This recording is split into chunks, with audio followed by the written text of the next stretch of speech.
In the dusty Arizona territory of 1890, wealthy cattle baron Silas Maddox placed a simple newspaper ad for a ranch cook. He expected a capable man who could handle the work without complications. Instead, destiny delivered Annie Whitlow, a widowed mother of two, with nothing but determination and a fierce will to survive. What began as a desperate arrangement between a guarded rancher and a woman with nowhere else to turn would challenge everything Silas believed about solitude, safety, and second chances. Annie brought more than cooking skills to his remote ranch.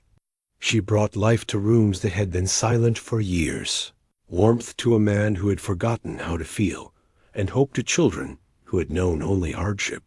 But when dangerous secrets from Annie's past surface and a rival rancher threatens their fragile peace, will Silas choose the security of his old life or risk everything for love? Before we jump back in, tell us where you're tuning in from. And if this story touches you, make sure you're subscribed, because tomorrow I've saved something extra special for you. The morning sun cast long shadows across the Broken Arrow Ranch as Silas Maddox stepped onto the weathered porch of his sprawling adobe home. At 43, he possessed the bearing of a man who had built something substantial from nothing broad, shoulders that carried responsibility without complaint, hands that bore the calluses of honest work despite his wealth, and eyes the color of winter sky that had grown accustomed to looking at horizons rather than into other faces.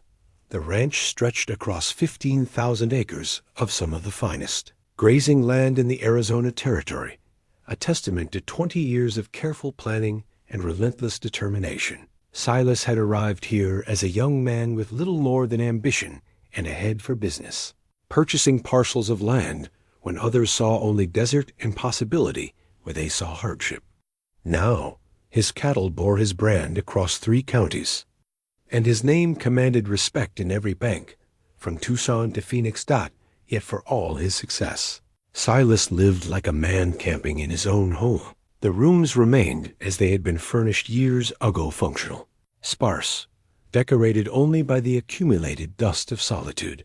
His father's leather journal sat on the mantelpiece, its pages filled with cattle records and occasional personal reflections that reveal the loneliness success could not cure. Silas had read those pages many times, recognizing in his father's careful handwriting the same isolation that had become his own companion.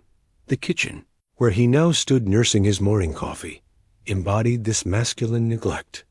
Clean but cheerless, it served its purpose without warmth. Meals were eaten quickly, standing at the counter or carried to his office, where ledgers and correspondence awaited his attention.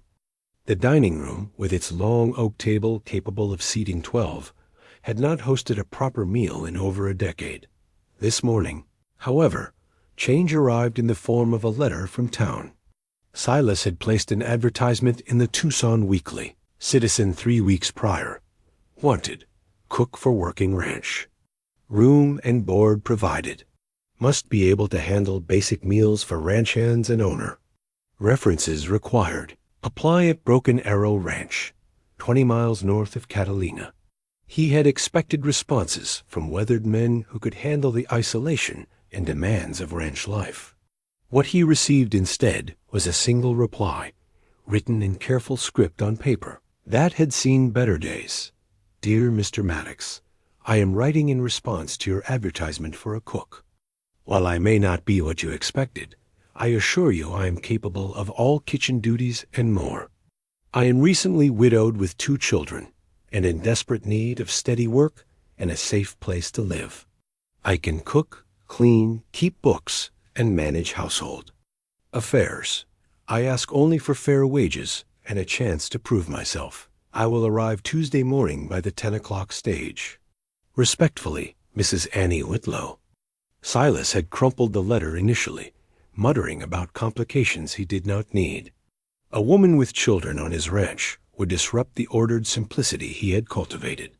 Children meant noise, questions, the messy unpredictability of family life he had deliberately avoided.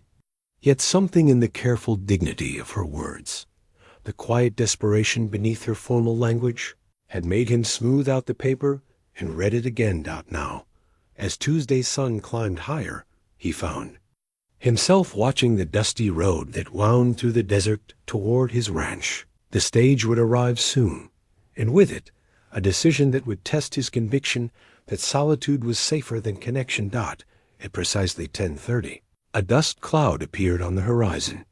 Silas set down his coffee and walked to the front gate, his expression carefully neutral. The old Concord stage rattled to a stop, its driver spitting tobacco juice before climbing down to retrieve luggage from the boot. "Mrs. Whitlow?" The driver called toward the stage door. The door opened, and Silas felt something shift in his chest. Annie Whitlow emerged like a woman stepping into an uncertain future, but determined to meet it with dignity. She was perhaps 30, with auburn hair pulled back in a practical style beneath a faded blue bonnet. Her dress, while clean and mended, showed the careful attention of someone who made much from little. But it was her eyes that caught him green as spring grass, holding both wariness and hope in equal measure. Two children appeared beside her, a girl of about 8 with her mother's coloring, and a boy perhaps 6, whose dark hair and serious expression suggested he had learned too early that the world required careful watching. They stood close to their mother, small hands gripping worn carpetbags, taking in this new place with a mixture of fear and curiosity that children brought to great changes. "Mr. Maddox?" Annie's voice carried the hint of an accent he could not quite place, cultured enough to suggest education, but tempered by recent hardship. "I am Annie Whitlow. These are my children, Mary and Thomas."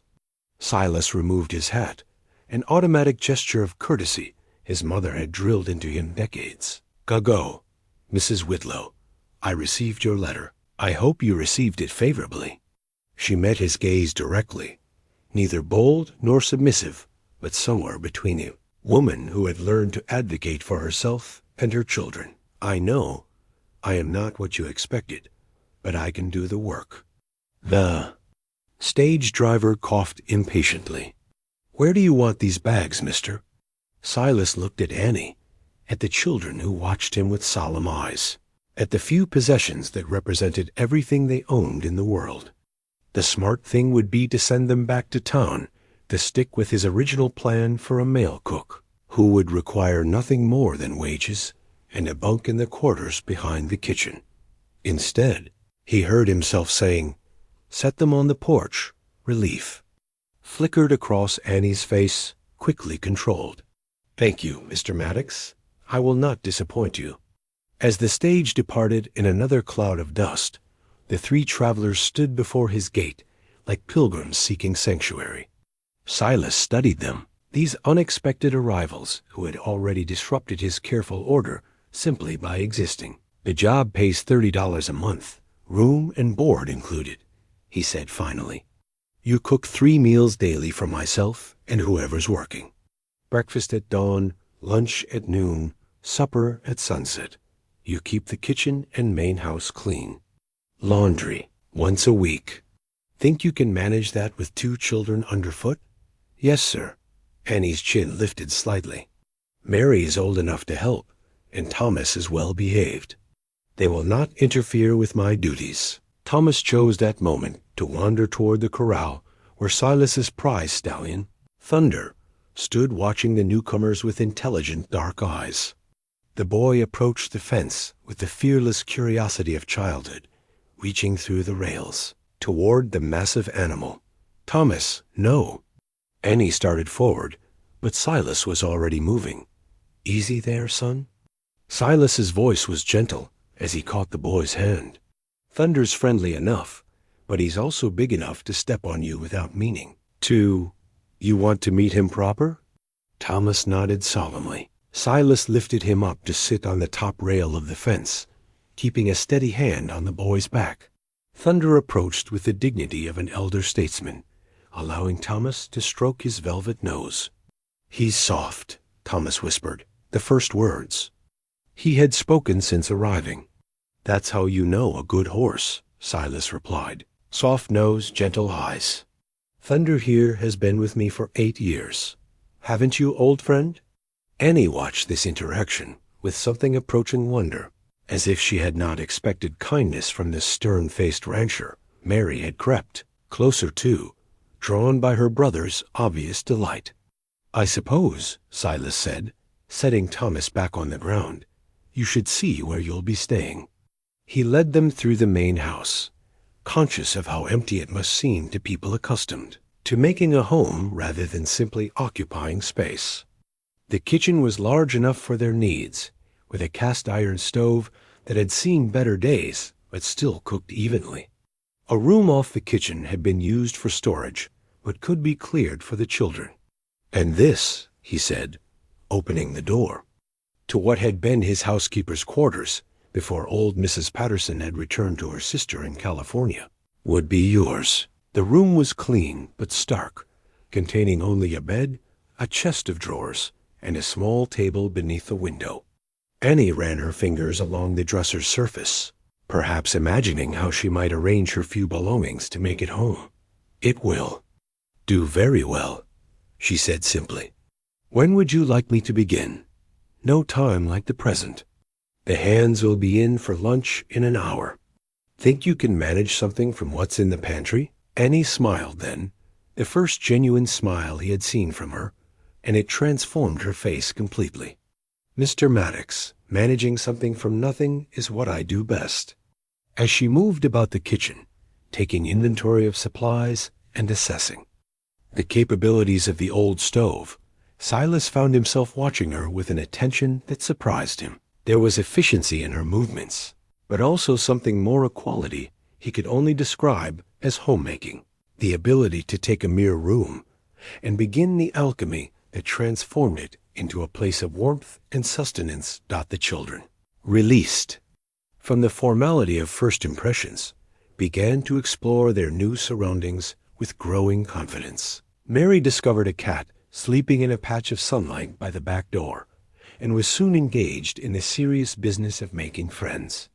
Thomas returned to the corral, maintaining a respectful distance, but clearly enchanted by the horses.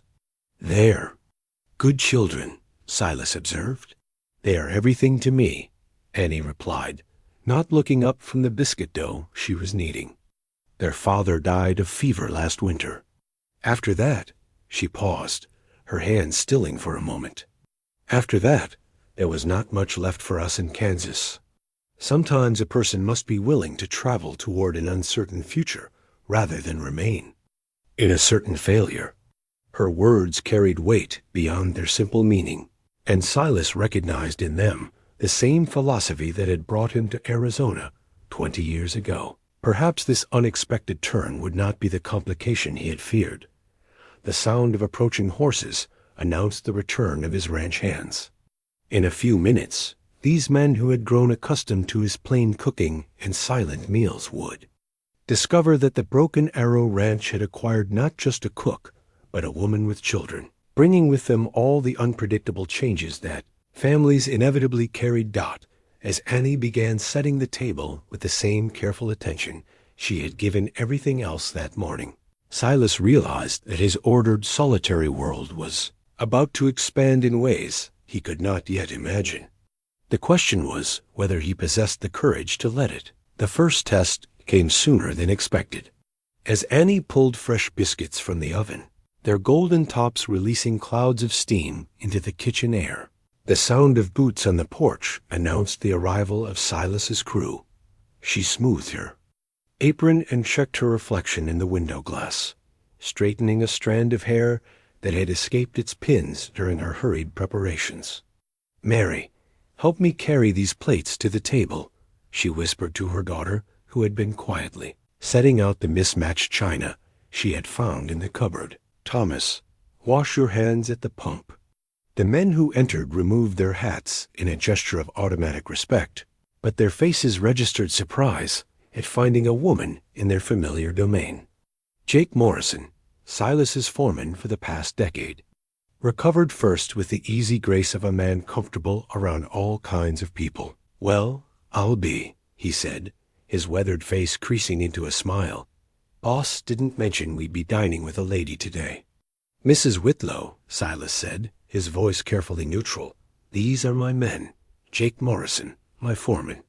Pete Hernandez, Carlos Mendoza, and young Billy Walsh. Each man nodded respectfully as his name was spoken. Pete and Carlos, brothers who had worked the ranch for 5 years, offered polite buenos dias, while Billy, barely 20 and still carrying the enthusiasm of someone new to ranch work, grinned openly at the children. "Ma'am," Jake said, settling into his usual chair, "I hope you won't take offense if we say we're mighty pleased to see someone who actually knows their way around a kitchen. The boss here makes coffee strong enough to float a horseshoe, but his biscuits could be used for building materials." Annie's tension eased at the gentle teasing, recognizing the affection beneath the words. "I hope you'll find these more suitable for eating than construction." The meal that followed revealed the careful balance Annie would need to maintain. The men, accustomed to grabbing quick, functional meals before returning to work, found themselves slowing down to savor food that had been prepared with actual care. Her biscuits were light and flaky, the beans seasoned with herbs she had found growing wild behind the kitchen, the coffee strong but smooth. More importantly, conversation began to flow around the table in a way that had been absent from Silas's solitary meals. Jake asked Mary about her doll, a worn fabric creation that had clearly traveled many miles. Carlos taught Thomas the Spanish words for horse and cow. Billy, with the awkward gallantry of youth, complimented Annie's cooking with such earnestness that she blushed. Silas watched this transformation of his midday routine with conflicting emotions. The warmth was undeniable, the sense of community around his table, something he had not realized he missed. Yet it also made him acutely aware of how isolated he had become, how deliberately he had constructed walls that were now being gently but persistently challenged.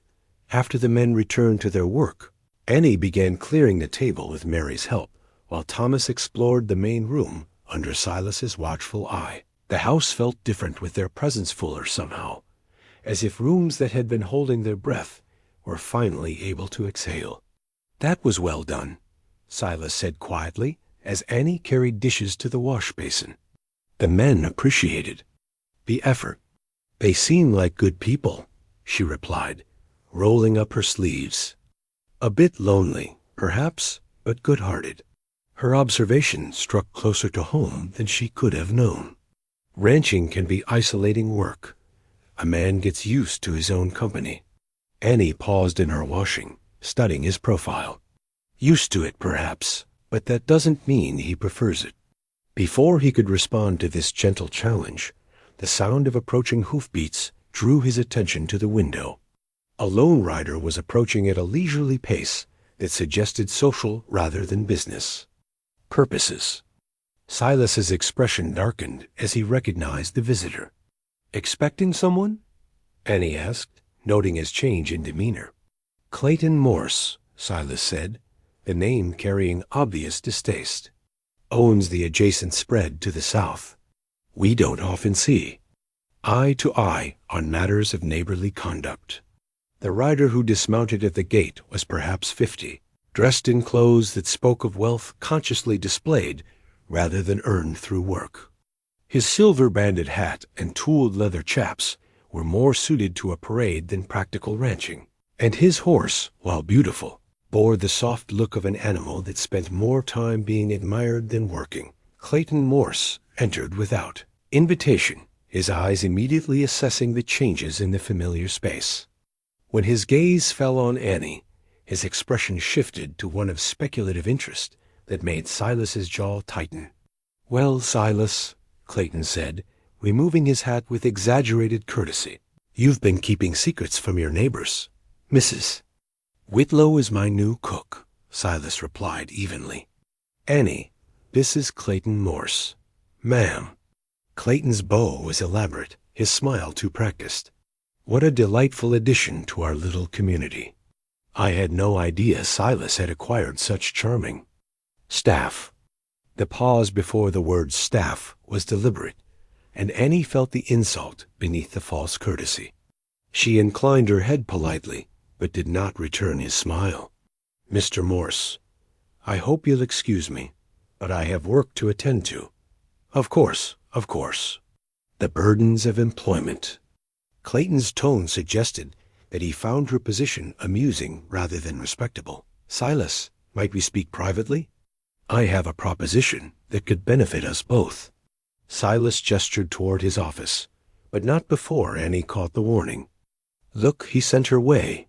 She busied herself with her tasks, but could not help overhearing fragments of the conversation that drifted from the adjacent room. Prime grazing land along Willow Creek. More than willing to make a generous offer woman. Like that in a place like this. Creates talk, you understand. Silas's responses were too quiet to hear clearly, but his tone carried a coldness that needed no amplification. The meeting concluded abruptly, and Clayton emerged looking less pleased than when he had arrived. "Mrs. Whitlow," he said, pausing near the kitchen door, "I do hope you'll find our territory welcoming. Though I should mention that desert life can be challenging for those unaccustomed to its particular demands. Should you ever find yourself in need of alternative arrangements, I would be happy to discuss opportunities at my ranch." The offer was delivered with the same false courtesy as his earlier words, but Annie recognized the threat beneath the supposed kindness. "Thank you, Mr. Morse, but I am quite content with my current position. For now, perhaps. But circumstances have a way of changing, don't they? Good day." After Clayton's departure, the house felt somehow smaller, as if his presence had brought with it the weight of unspoken complications. Silas stood at the window, watching the distant dust cloud until it disappeared over the ridge. "What did he want?" Annie asked quietly. "He wants to buy the grazing rights to my southern pastures. Claims his cattle need the water access during dry seasons." Silas turned from the window, his expression troubled. "What he really wants is a foothold on my land. Give Clayton Morse an inch, and he'll find a way to take the whole ranch. And my being here complicates that somehow?" Silas hesitated, clearly reluctant to burden her with the full implications. "Clayton has opinions about proper social arrangements. He's also on the territorial council and carries influence in town. A man in his position can make life difficult for those who don't meet his standards of respectability." The word hung between them, loaded with the social judgments that could destroy a woman's reputation and, by extension, her children's future. Annie felt the familiar tightness in her chest that came with the recognition of how precarious her position truly was. "Perhaps I should—" "No." Silas's interruption was firm. "Clayton Morse doesn't dictate how I run my ranch or whom I employ. If he has a problem with my decisions, he can keep his opinions to himself." But even as he spoke the words, both of them understood the reality of their situation. Annie's presence on the ranch, however innocent and practical, would be viewed through the lens of scandal by those looking for reasons to criticize. A single woman living in the same house as an unmarried man, caring for his meals and his home, would provide endless fuel for wagging tongues. That evening, as Annie tucked her children into their new beds, she found herself facing the same difficult choice that had brought her to Arizona in the first place.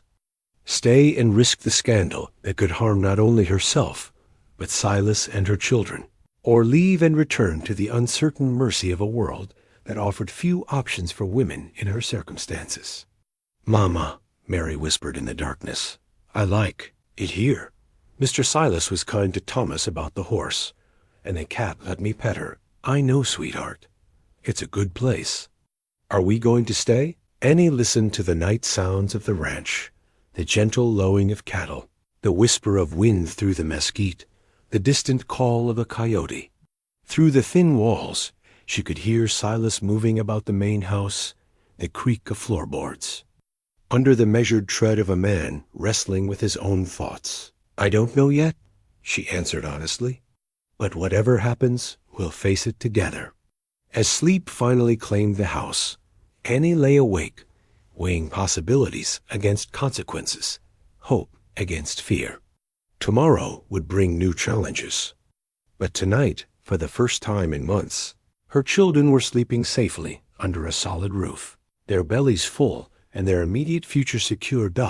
It would have to be enough, at least for now. The following days settled into a rhythm that surprised Silas with its naturalness.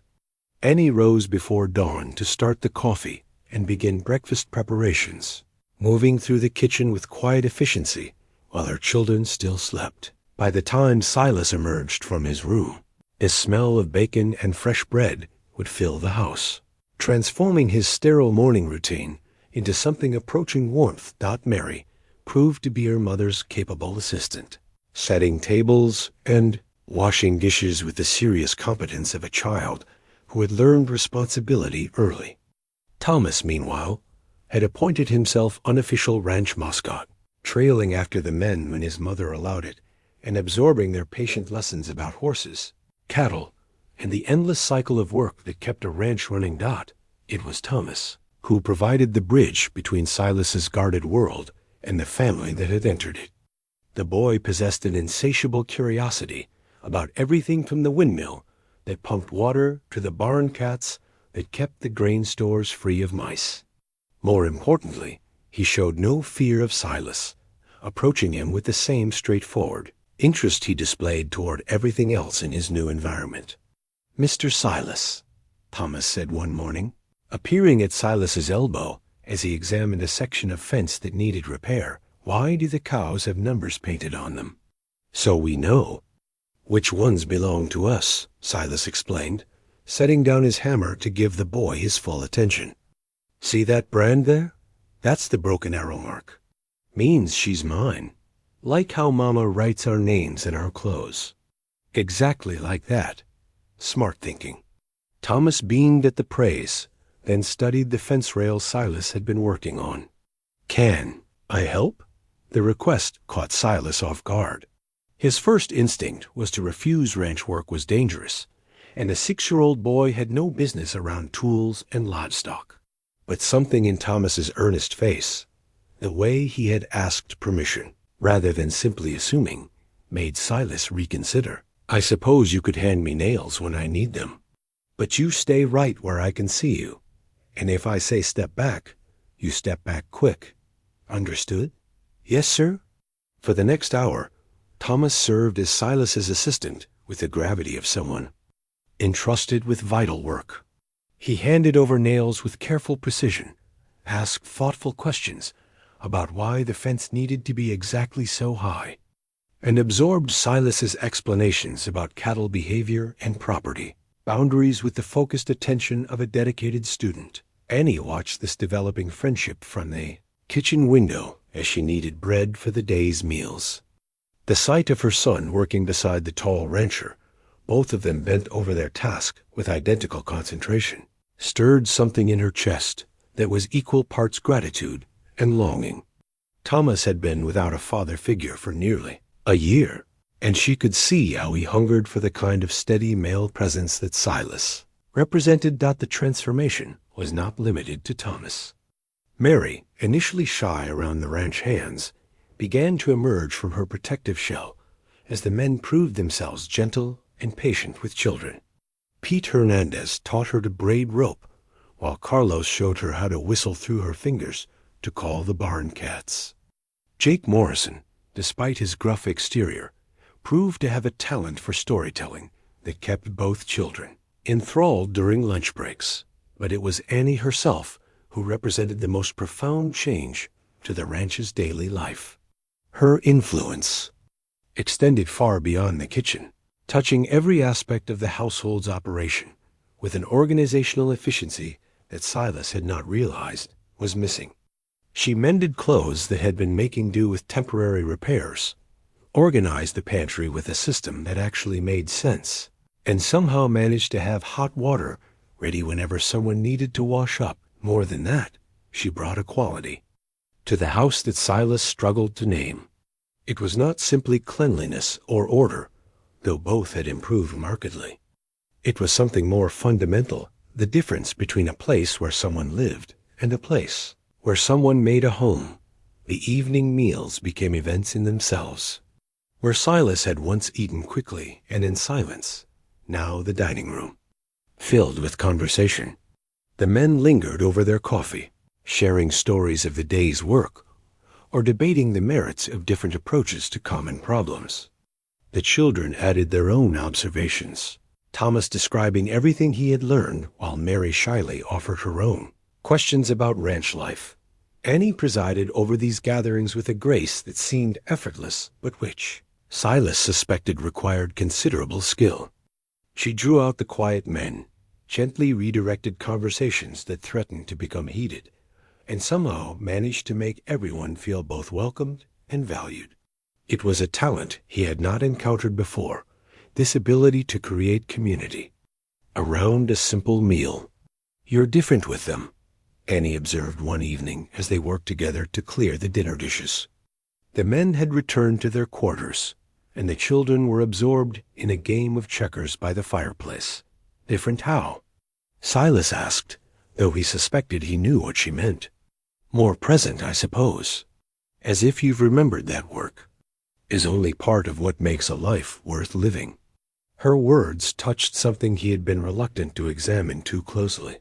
The truth was that the rhythms of family life, the necessity of considering others in his daily decisions, had awakened aspects of himself that he had deliberately suppressed for years. The careful isolation he had cultivated no longer felt like protection. It felt like deprivation. "Maybe I had forgotten," he admitted, hanging a dish towel on its hook with more attention than the task required. A man gets used to thinking only about the next day's work, the next season's planning. Forgets there might be other things worth considering. And now? He looked at her then, really looked, taking in the way the lamplight caught the auburn highlights in her hair, the laugh lines around her eyes that spoke of someone who had found reasons for joy even in difficult circumstances. "Now I'm beginning to remember what I've been missing."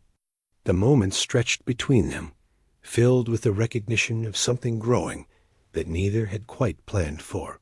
It was Annie who broke the spell, turning back to her tasks with a slight flush in her cheeks that suggested she was not entirely unaffected by his words.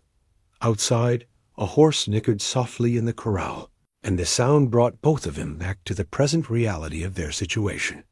Whatever was developing between them would have to navigate the complex social expectations that governed relationships between employers and employees, between single men and widowed women, between those who had much to lose and those who had little left to protect. Later that night, as Silas sat in his office reviewing the day's accounts, he found his attention drifting to the sounds of family life that now filled his house. Annie moving quietly about the kitchen, finishing the last of her tasks. The children's voices from their room, muffled by the wall, but carrying the easy chatter of siblings secure in their surroundings. The gentle domestic sounds that had been absent from his life for so long that he had convinced himself he did not miss them. His father's journal lay open on the desk beside the ledger, its pages filled with observations about cattle prices and weather patterns, but also with more personal reflections that revealed a man who had understood the cost of isolation. "A ranch without family," one entry read, "is just a business operation. Takes people to make it a home." Silas closed the journal and set down his pen.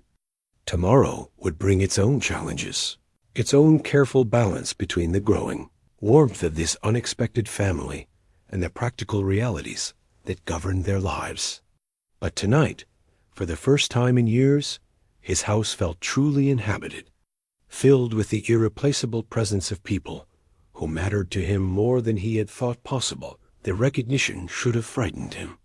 Instead, it felt like coming home. The first real conversation about their pasts came on a Sunday evening 3 weeks after Annie's arrival. The children had been put to bed early after a day spent exploring the creek that ran along the ranch's eastern boundary, and the house had settled into the peaceful quiet that followed a day of earned rest. Annie sat at the kitchen table mending one of Thomas's shirts, her needle catching the lamplight as she worked. Silas had intended to retreat to his office as usual, but found himself lingering in the doorway, reluctant to break the comfortable atmosphere that had developed. "You don't have to hover in the doorway like a stranger," Annie said without looking up from her sewing. "This is your house, after all." "Sometimes it doesn't feel like it anymore," he admitted, taking a seat across from her. "In the best possible way." She smiled at that, a soft expression that transformed her features. "Change can be unsettling, even when it's for the better. Is that what brought you here? Change that needed to be made?" Annie's needle paused in its steady rhythm. She had been waiting for this conversation, knowing that eventually Silas would want to understand the circumstances that had driven her so far from everything familiar. The question was how much of the truth she was prepared to share. "My husband died in February," she began carefully. "James was a good man, but he was also a dreamer, always certain that the next opportunity would be the one to make our fortune." She reached into her pocket and withdrew a small object, setting it on the table between them. It was a photograph, creased and faded, showing a serious-faced man in his 30s standing beside a younger Annie who held a baby Mary while Thomas leaned against his father's leg. "He invested everything we had in a mining venture that promised rich returns. When he died, I discovered that not only had the mine failed, but James had borrowed against our farm to fund his share of the investment. The bank gave me 60 days to settle the debt or forfeit the property." Silas studied the photograph, noting the hope in the younger Annie's face, the way James's hand rested protectively on Thomas's shoulder. "I'm sorry. That must have been overwhelming." "Overwhelming doesn't begin to describe it." Annie resumed her sewing, but her stitches had grown less precise. "I tried everything I could think of. Sold what we had of value, took in washing, even considered marrying Harold Fitzpatrick, who owned the general store and had been pursuing me since James's funeral." "What changed your mind?" Annie's laugh held no humor. "Harold made it clear that while he was willing to marry me, he had no interest in raising another man's children. He suggested they might be better off in an orphanage where they could learn proper discipline and useful trades." The words hung in the air like a physical presence, and Silas felt anger kindle in his chest at the casual cruelty of a man who would separate a mother from her children. "I hope you told him what you thought of that suggestion." "I did, in language that probably scandalized half the town." Annie's smile returned, warmer this time. "The next day I sold everything we couldn't carry, bought 3 tickets on the westbound train, and decided to trust that God had a plan that didn't involve abandoning my children to strangers. That took considerable courage. It took considerable desperation. Courage would have been staying and finding another way. What I did was run toward the unknown because the known had become unbearable." They sat in companionable silence for a moment, the weight of shared understanding settling between them. Finally, Silas spoke. "I came here for similar reasons, I suppose. Not debt, but disappointment, I guess you'd call it. I was engaged to be married back in Missouri. Rebecca Patterson, daughter of the town's most prominent banker. What happened? I discovered that her affection was more for my prospects than for me personally. When a better opportunity presented itself, a railroad man with more capital and better connections, she found a way to break our engagement that left her reputation intact and mine somewhat tarnished." Annie looked up from her mending, studying his profile in the lamplight. "Her loss. I thought so at the time. Now I'm grateful things worked out as they did. Rebecca would never have been happy with ranch life, and I would have spent my life trying to become someone I wasn't in order to please her. Do you miss Missouri?" "I miss the idea of it sometimes. The certainty of knowing exactly where you fit in the world, what's expected of you. But I don't miss the feeling of living someone else's idea of what my life should be." Annie nodded, understanding implicit in the gesture. "That's exactly why I couldn't marry Harold Fitzpatrick. It would have meant accepting that other people's comfort was more important than my children's well-being. And now? Do you regret leaving Kansas? She considered the question seriously, her gaze moving to the window where moonlight silvered the desert landscape. I regret the circumstances that made leaving necessary, but I don't regret the choice itself.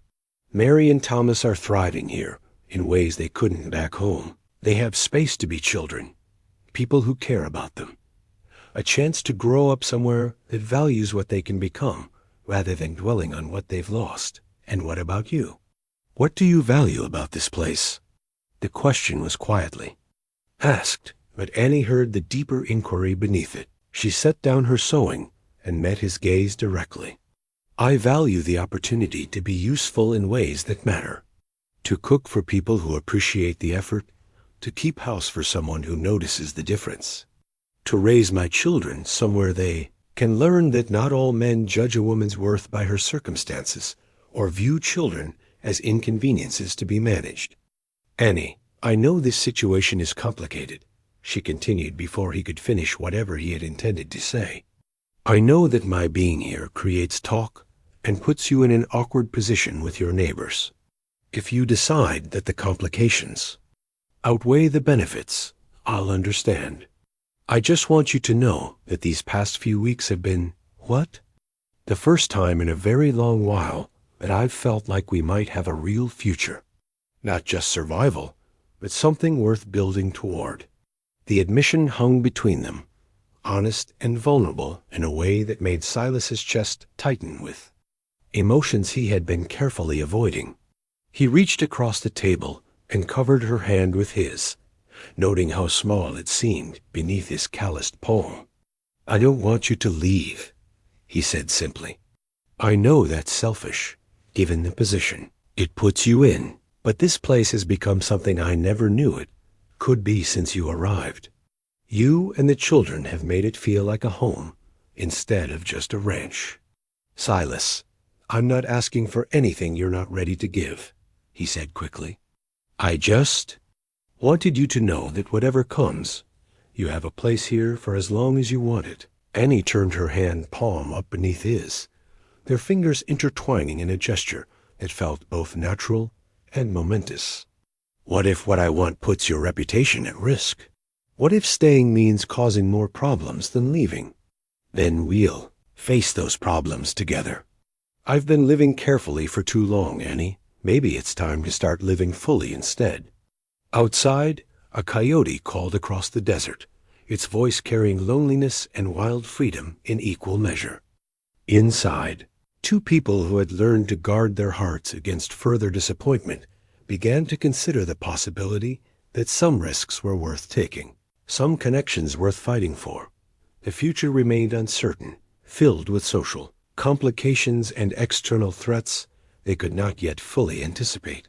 But for now, in the quiet intimacy of shared confessions and tentative hope, it was enough to know they would not face that future alone. The changes began subtly, in ways that might have gone unnoticed by anyone not living within the daily rhythms of the Broken Arrow Ranch.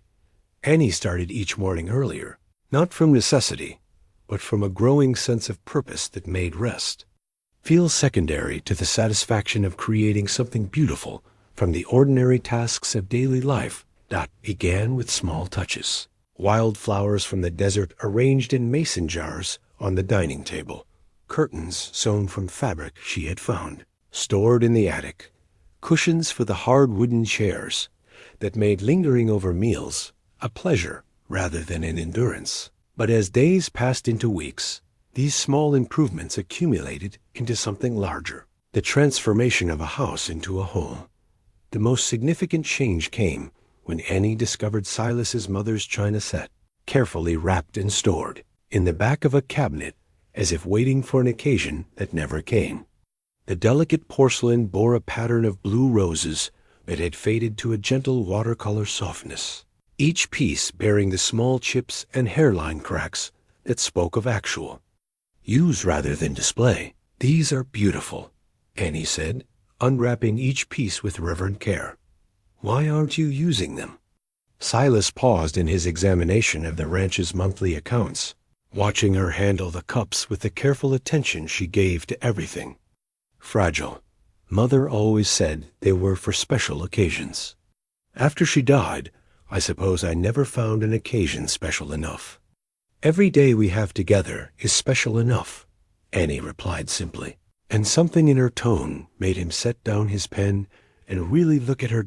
She was standing in the shaft of afternoon sunlight that slanted through the kitchen window, holding one of the teacups up to the light to admire the way the sun made the translucent porcelain glow. Her hair had escaped its pins during the day's work, framing her face with auburn strands that caught fire in the golden light. In that moment, she looked like something from a painting domestic goddess, transforming the mundane into the sacred, through the simple act of caring. "You're right," he said, and meant it. That evening, they ate from china that had not seen use in over a decade. The meal was the same simple fare. Annie prepared every night roast beef, potatoes, green beans from the garden she had started behind the kitchen. But somehow, the elegant plates and careful presentation elevated it into something approaching. Ceremony. Mary and Thomas approached the delicate china with appropriate reverence, but their wonder at eating from real fancy dishes filled the dining room with a kind of joy that made even the ranch hands smile. Jake Morrison, who had probably never eaten from china in his life, handled his plate with exaggerated care that was both endearing and amusing. "Mrs. Whitlow," Billy Walsh said, cutting his meat with surgical precision, "you sure do know how to make a fellow feel civilized." "Every man deserves to feel his worth reflected in his surroundings," Annie replied. "Good food deserves good presentation, and good work deserves proper appreciation." It was a philosophy that extended beyond the dinner table. Annie began leaving small tokens of consideration throughout the house, fresh coffee ready when Silas returned from his early morning ride, a plate of cookies waiting when the men finished a particularly difficult day, wildflower bouquets in the bunkhouse that made the rough quarters feel less Spartan. But her influence reached deeper than decoration and comfort. Annie possessed an organizational mind that saw inefficiencies invisible to those too close to daily routines. She suggested changes to the kitchen layout that reduced wasted motion during meal preparation. She established a system for tracking supplies that prevented the waste that came from not knowing what was already in stock. Most significantly, she began keeping detailed records of household expenses that revealed exactly where money was being spent and where savings might be achieved. "You've reduced our food costs by nearly 20%, Silas observed one evening, reviewing the neat columns of figures in Annie's careful handwriting. "Without reducing quality or quantity. It's simply a matter of planning and timing," she explained, though he suspected it was considerably more complex than she made it sound. "Buying in season, preserving when there's abundance, making full use of what we have before purchasing what we lack." "Where did you learn to manage accounts like this?" Annie's hands stilled in their task of darning socks. James was optimistic about money. Someone had to keep track of where it was actually going versus where he thought it was going. "I learned by necessity." The comment revealed another layer of the strength that had brought her through circumstances that might have crushed someone less determined. Silas was beginning to understand that Annie's domestic skills were not simply the result of natural talent, but of hard-won experience in making the most of limited resources. This growing appreciation was complicated by an awareness that his feelings for Annie were developing beyond gratitude or even friendship. He found himself watching for her smile when he entered a room, listening for her laughter during the children's evening games, noting the way she tucked a strand of hair behind her ear when she was concentrating on a difficult task.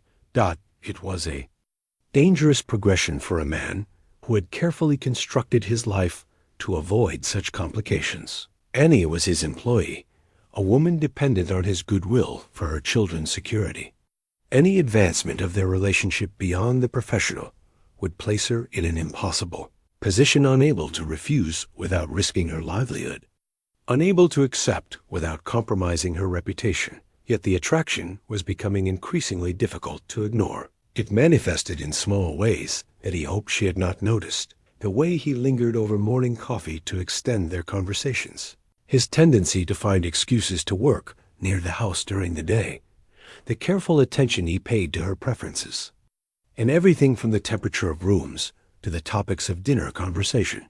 The situation was further complicated by the children's obvious growing attachment to both him and ranch life. Thomas had progressed from helping with small tasks to becoming a genuinely useful assistant, capable of feeding chickens, gathering eggs, and performing other age-appropriate chores with reliable competence. Mary had discovered a talent for gardening that had resulted in the most productive vegetable patch the ranch had ever boasted. More troubling was the way both children had begun referring to the ranch as home and speaking of future plans that assumed their continued presence. Thomas talked eagerly about learning to ride well enough to help with cattle drives. Mary had asked permission to start a flower garden that would look beautiful next spring. These innocent assumptions created a pressure that Silas felt keenly. That children deserved stability, security, a future they could count on, but providing that future would require decisions and commitments that went far beyond his original intention of simply hiring household. Help. The weight of these considerations was interrupted one afternoon by the arrival of unexpected visitors. Silas was working in the barn when he heard the approach of multiple horses, the jingle of harness that suggested a wagon rather than riders. Stepping outside, he saw a small caravan approaching, a family wagon flanked by two men on horseback, dust rising from wheels and hooves in the characteristic cloud that announced travelers from a considerable distance. As they drew closer, Silas recognized the leader as Samuel Garrett, a rancher from the valley settlement 60 miles south. The wagon carried what appeared to be Garrett's wife and children, while the second rider was unfamiliar, a younger man with the careful posture of someone unused to long hours in the saddle. Samuel, Silas called in greeting as the group came to a halt near the main house. What brings you this far north? Business and pleasure both, Garrett replied, dismounting with the stiff movements of someone who had been traveling for days. Silas Maddox, I'd like you to meet my wife's brother, Daniel Morrison. He's come west from Ohio to look into investment opportunities. The introduction was polite enough, but Silas caught something in Garrett's tone that suggested this was not entirely a social visit. Daniel Morrison's assessment of the ranch was too careful, too thorough, for casual interest. Mrs. Garrett, Annie appeared in the doorway, drawn by the sounds of arrival. What a lovely surprise. Please, come in and rest yourselves. You must be exhausted from the journey. It was the right thing to say, the proper offer of hospitality that custom demanded. But as Silas watched Daniel Morrison's interested appraisal of Annie, he felt the first stirring of something that might have been jealousy, complicated by the unwelcome recognition that other men would inevitably notice what he was trying so hard to resist acknowledging himself. The visit that followed would test more than his hospitality. It would force him to confront exactly what Annie meant to him and what he was prepared to do to protect the fragile happiness they had built together. The evening that followed the Garrett's arrival revealed layers of complexity that Silas had not anticipated. What should have been a simple matter of offering hospitality to traveling neighbors became an exercise in careful navigation through social expectations and unspoken tensions. Annie had outdone herself with dinner, transforming their usual fare into something approaching feast proportions. The good china graced the table alongside, serving dishes that had not seen use since his mother's time. And the meal itself, roast chicken with sage stuffing, fresh vegetables from her garden, and a dried apple pie that filled the house with. The scent of cinnamon created an atmosphere of abundance and welcome. But Daniel Morrison's presence changed the dynamics in ways that made Silas increasingly uncomfortable. The young man from Ohio possessed the smooth confidence of someone accustomed to making favorable impressions, and he had clearly decided that Annie represented the most interesting aspect of his Western tour. Mrs. Whitlow, Daniel said, accepting. A second helping of pie with an appreciative smile. I must say this is the finest meal I've enjoyed since leaving civilization. You have remarkable talents. Thank you, Annie replied politely, though Silas caught the slight stiffness in her tone that suggested she was not entirely comfortable with the excessive praise. Daniel is looking into investment opportunities in cattle ranching, Samuel Garrett explained, seemingly oblivious to the undercurrents at his table.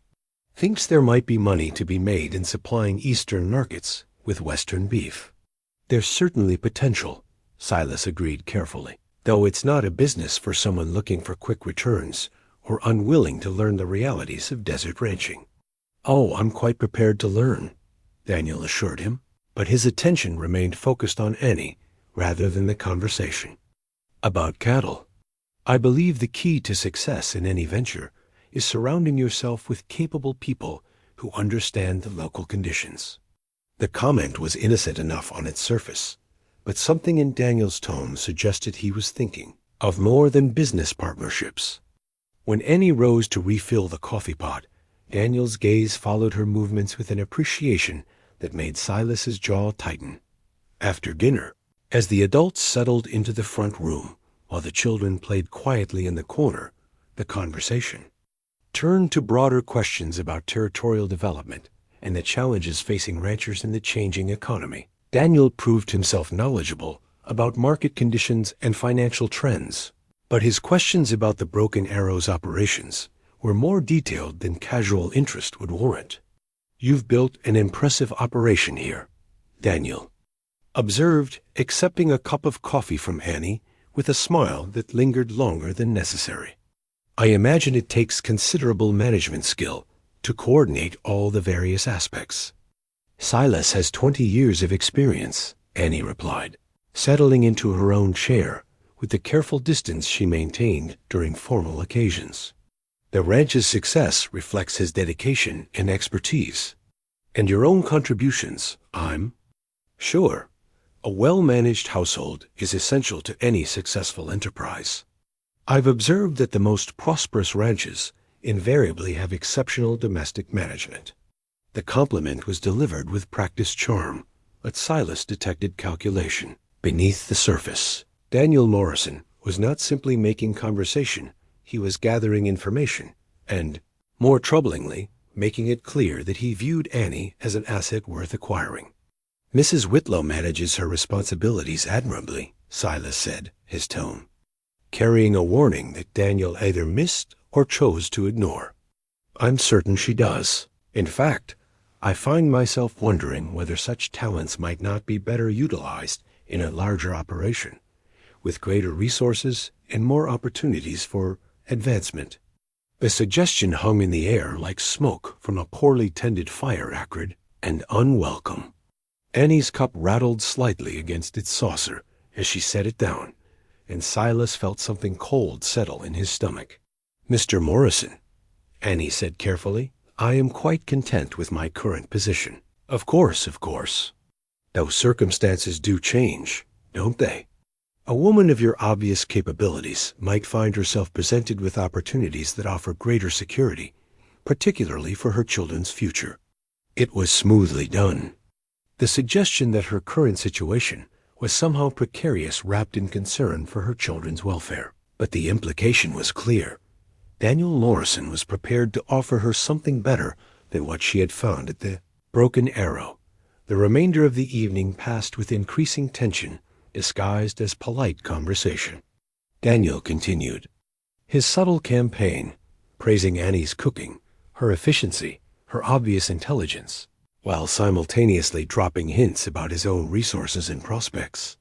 Samuel Garrett, either genuinely oblivious or deliberately ignoring the undercurrents, discussed cattle prices and territorial politics with the oblivious enthusiasm of someone enjoying a social evening out when the Garretts finally retired to the guest room that Annie had hastily prepared, and Daniel settled in the bunkhouse with expressions of gratitude for the hospitality.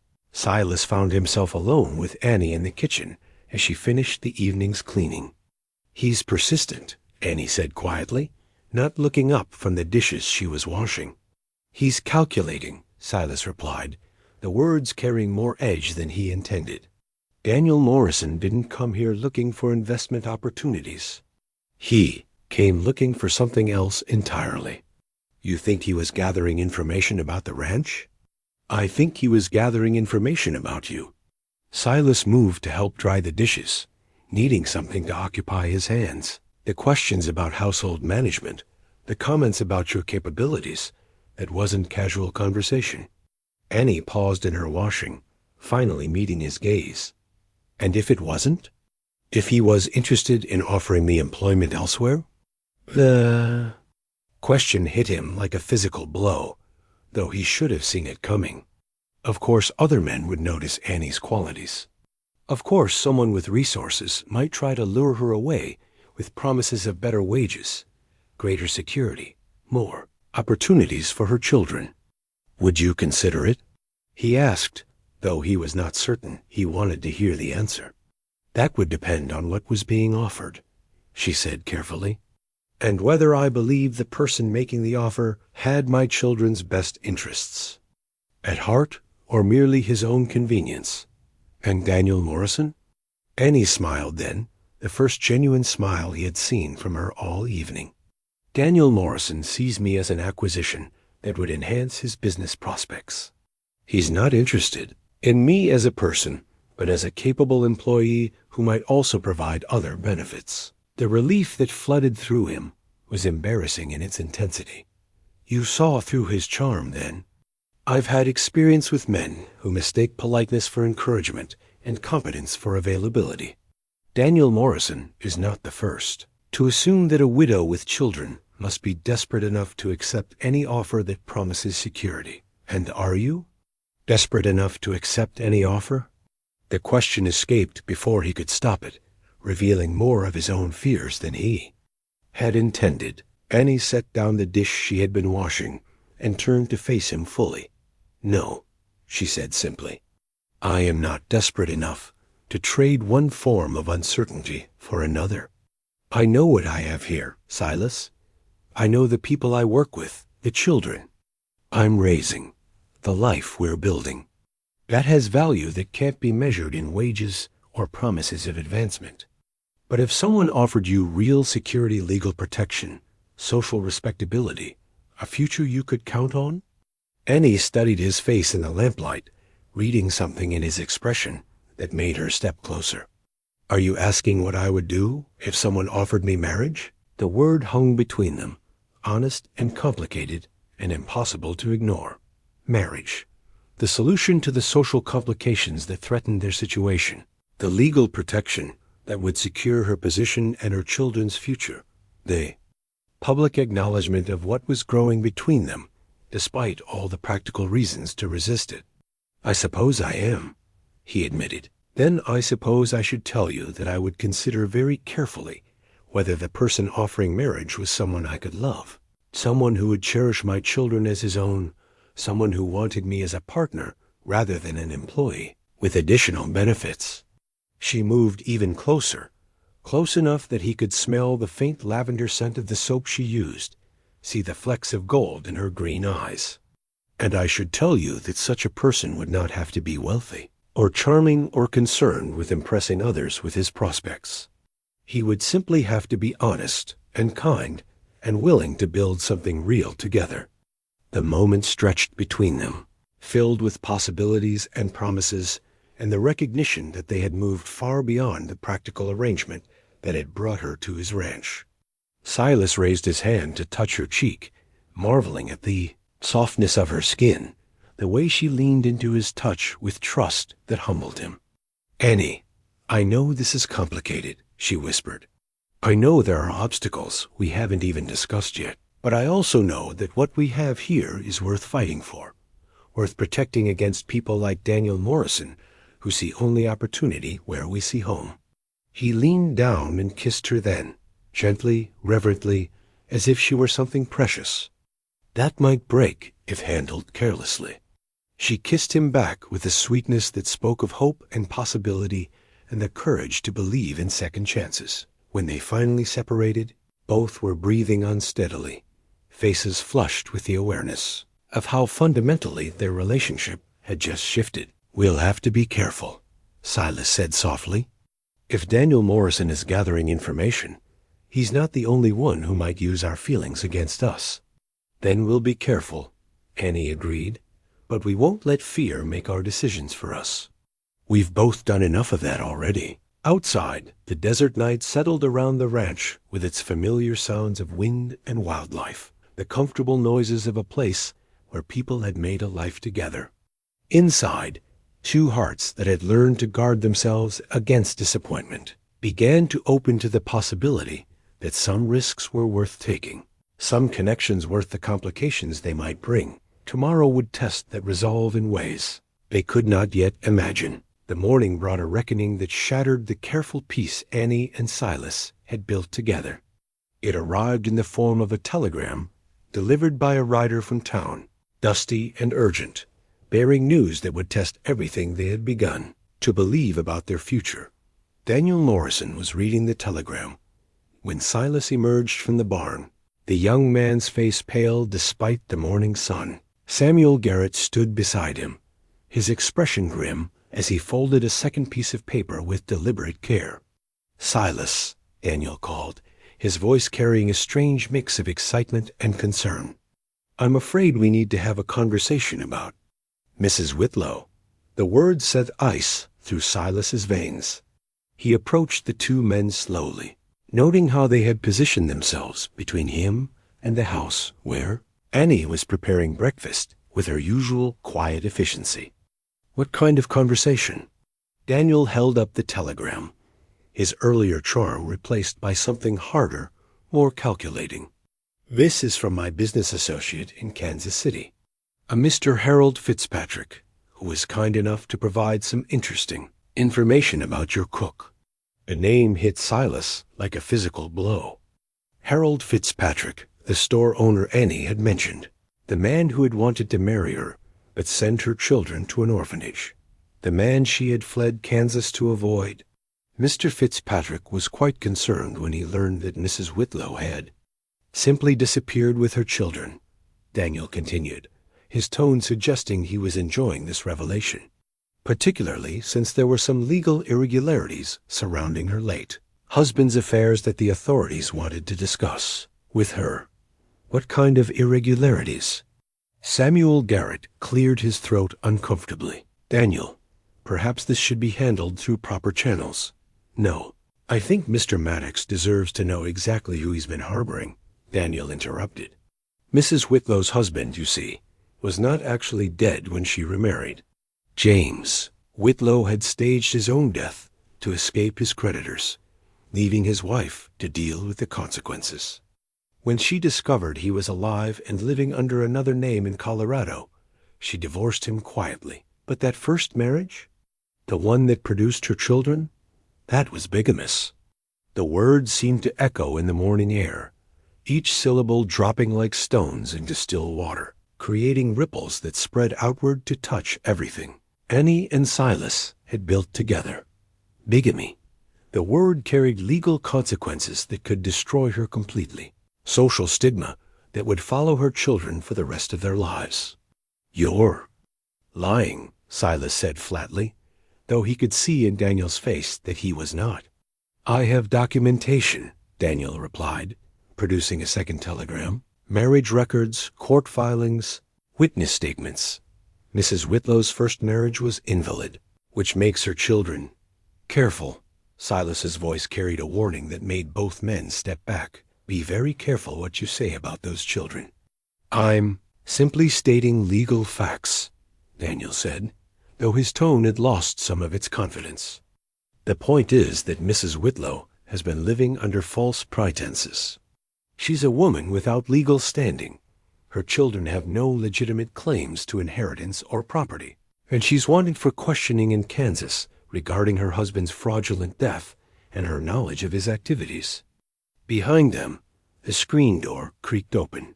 Annie emerged onto the porch, drawn by voices that carried tension, even if the words were not clear. She moved slowly, as if walking through deep water, her face growing pale as she took in the scene. Before her, "What's happening?" she asked, though something in her tone suggested she already suspected. Daniel turned toward her with the satisfied expression of a man holding winning cards. Mrs. Whitlow, or should I say Miss Reeves? I understand. That's your legal name, since your marriage to James Whitlow was never valid. Annie's face went white as morning snow, her hand gripping the porch railing for support. How did you? Harold Fitzpatrick has been looking for you for months. He's quite concerned about the children's welfare, given their irregular circumstances. He's prepared to take custody of them himself, ensure they receive proper care and legitimate names. The threat was delivered with poisonous sweetness, and Silas felt fury rise in his chest like floodwater. Get off my land. Now, Silas, Samuel Garrett interjected, let's handle this reasonably. If there are legal issues, there are no legal issues here, Silas said firmly. Mrs. Whitlow is my employee. Her children are under my protection, and whatever happened in Kansas is none of our concern. I'm afraid it is, actually. Daniel's smile was sharp as broken glass. You see, harboring a fugitive from justice is a serious crime, and Mrs. Whitlow is wanted for questioning in several matters related to her husband's fraudulent activities. I knew nothing about James's schemes, Annie said, finding her voice at last. When I discovered he was alive, I divorced him immediately. The authorities cleared me of any wrongdoing. Perhaps. But the authorities in Kansas would like to speak with you directly. And Harold Fitzpatrick has legal standing to claim custody of children born from an invalid marriage, especially when their mother is living in questionable circumstances. The implication hung in the air like smoke.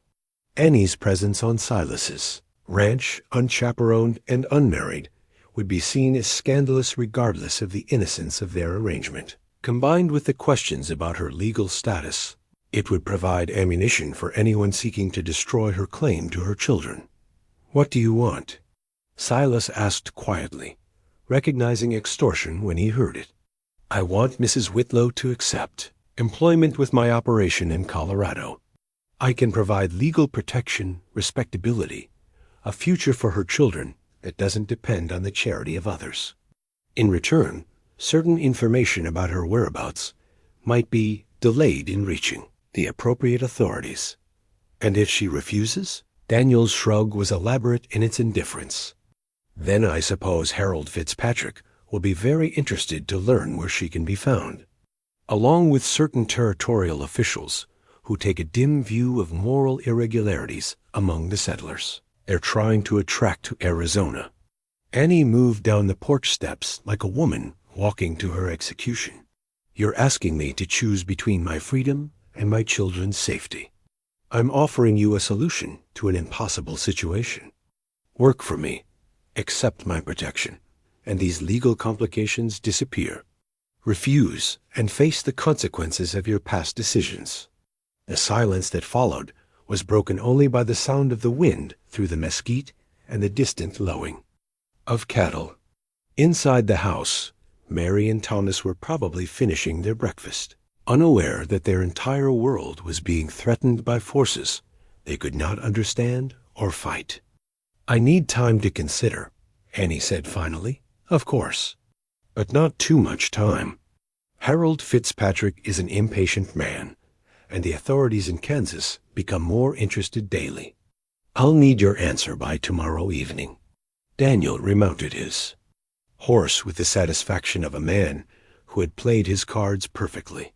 Samuel Garrett followed with obvious reluctance, casting apologetic glances toward Silas that did nothing to soften the devastation his brother-in-law had wrought. As the dust of their departure settled, Annie and Silas stood in the yard facing the ruin of everything they had built together. The morning sun felt suddenly harsh, revealing flaws and shadows that had been hidden in gentler light. Is it true? Silas asked quietly. About the marriage, the legal complications? Annie nodded, tears streaming down her face. I thought it was behind me. When I learned James was alive, I divorced him immediately and took back my maiden name. But I was so desperate to escape Kansas, to protect my children from Harold's plans, that I didn't think about how it would look if the truth came out. And the children are innocent of everything except having parents who made terrible mistakes. Her voice broke on the words. They don't deserve to suffer for circumstances they couldn't control. Silas reached for her, pulling her against his chest as sobs shook her slender frame. We'll find a way through this. There has to be a legal solution that doesn't involve surrendering to Daniel Morrison's extortion. What if there isn't? What if the only way to protect them is to accept his offer? Then we'll face that when we come to it. But I'm not letting you go without a fight, Annie. Not when we've just found each other. She looked up at him then, her face wet with tears, but her eyes holding desperate hope. You still want me? Even knowing what you know now? I want you more than ever. Legal documents don't change who you are, who your children are, what we mean to each other. If the law can't see that, then the law is wrong. But even as he spoke the words, both of them understood the reality they faced. In 1890 Arizona Territory, a woman's reputation was her most valuable possession, and once destroyed, it could never be fully restored. The choice between scandal and submission was no choice at all. It was a trap designed by men who understood that. Sometimes the most effective chains were forged from social expectations rather than iron. The question now was whether their love was strong enough to break those chains, or whether they would prove as binding as Daniel Morrison clearly believed. The hours that followed Daniel Morrison's revelation moved with the strange, suspended quality of time before a storm breaks. Annie went through the motions of her daily tasks with mechanical precision, but Silas could see the tremor in her hands. As she served lunch, the way her eyes kept drifting toward her children as if memorizing their faces.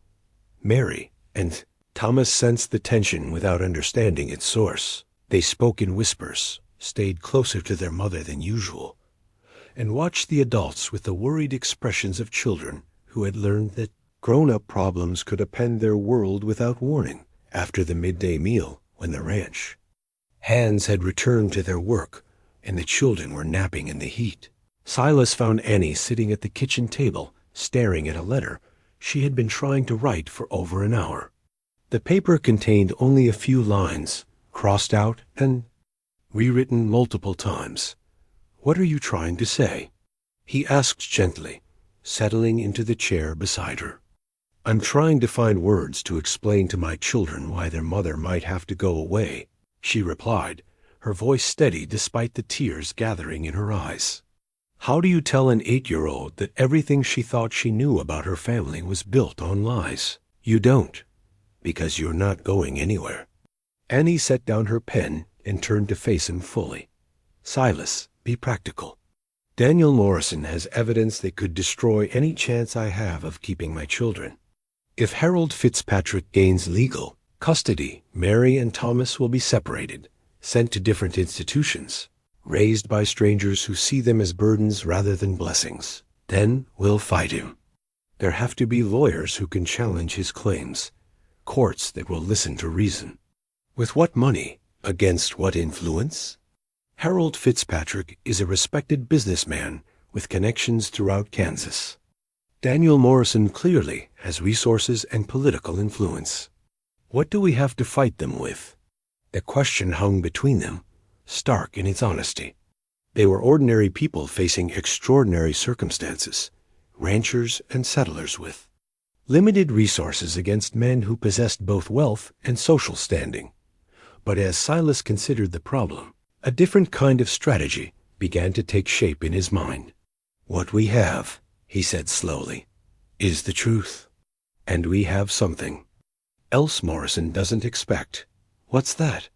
We have community, people who know us, who have seen how you care for your children, who understand the difference between legal technicalities and moral reality. Annie shook her head. Community support won't stand up in court against sworn affidavits and legal documents. Maybe not. But it might be enough to create consequences Morrison hasn't considered. Silas reached across the table and took her hands in his. I'm going to town to send some telegrams of my own.